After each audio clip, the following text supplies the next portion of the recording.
Rainbow children's home చిన్నారులకు దాతల ఆర్థిక సహాయంతో ఎయిర్ కండిషనర్ ను ఏర్పాటు చేసినట్లు సంస్థ వ్యవస్థాపకులు లక్ష్మీ నాగేంద్ర తెలిపారు. వేసవితాపం అధికంగా ఉన్నందున రెయిన్బో చిల్డ్రన్స్ హోమ్ లో చిన్నారులు అవస్థకు గురవుతున్నారని, వారికి సౌకర్యార్థం ఎయిర్ కండిషన్ ఏసీ కావాలని అధ్యక్షులు లక్ష్మీ నాగేంద్ర కోరగా తక్షణమే స్పందించి అమెరికాలో ఉంటున్న శ్రీకృష్ణ పరివార్ కుటుంబ సభ్యులు రమేష్, సతీమణి శ్రీలక్ష్మి, కుమారుడు ధీరజ్ 10,000 రూపాయలను అందించడం జరిగిందని, ముంబైలో ఉంటున్న శ్రీనివాస్ సతీమణి జ్యోతి కుమారుడు సమీర్ 5,000 రూపాయలు అందించడం జరిగిందని, కాకినాడకు చెందిన శివప్రశాంత్ సౌజన్య 5,000 రూపాయలు అందించడం జరిగిందని, అదేవిధంగా give a little hope foundation సభ్యులు, హోప్ ఫర్ చేంజ్ స్వచ్ఛంద సేవ సంస్థ సభ్యులు అందరూ కలిసి మిగిలిన 18,000 రూపాయలను జత కలిపి రెయిన్బో చిల్డ్రన్స్ హోమ్ చిన్నారుల సౌకర్యార్థం ఈ రోజు ఎయిర్ కండిషనర్ ను అందించడం జరిగిందని give a little hope founder Ramadevi అన్నారు. అధ్యక్షులు లక్ష్మీ నాగేంద్ర మాట్లాడుతూ సకాలంలో స్పందించి సహాయం అందించిన ప్రతి ఒక్కరికి కృతజ్ఞతలు తెలియజేశారు.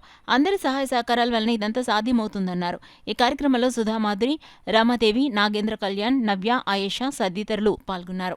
అమెరికాలో ఉంటున్న శ్రీకృష్ణ పరివార్ కుటుంబ సభ్యులు తక్షణమే స్పందించి రమేష్ గారు, వాళ్ళ సతీమణి శ్రీలక్ష్మి గారు, వాళ్ళ ధీరజ్ గారు 10,000 రూపాయలు, మరియు ముంబైలో ఉంటున్న శ్రీనివాస్ గారు, శ్రీమతి జ్యోతి గారు, అలాగే వాళ్ళ కుమారుడు సమీర్ గారు 5,000 రూపాయలు, అలాగే కాకినాడలో ఉంటున్న శివప్రశాంత్ గారు, వాళ్ళ సతీమణి సౌజన్య గారు మరొక 5,000 రూపాయలు, అదేవిధంగా give a little hope foundation సభ్యులు మరియు హోప్ ఫర్ చేంజ్ సేవా సభ్యులు కలిపి మరొక 18,000 జత చేసి ఈరోజు రెయిన్బో చిల్డ్రన్ హోమ్లో ఉంటున్న చిన్నారులకి ఎయిర్ కండిషనర్ని అందించడం జరిగిందండి.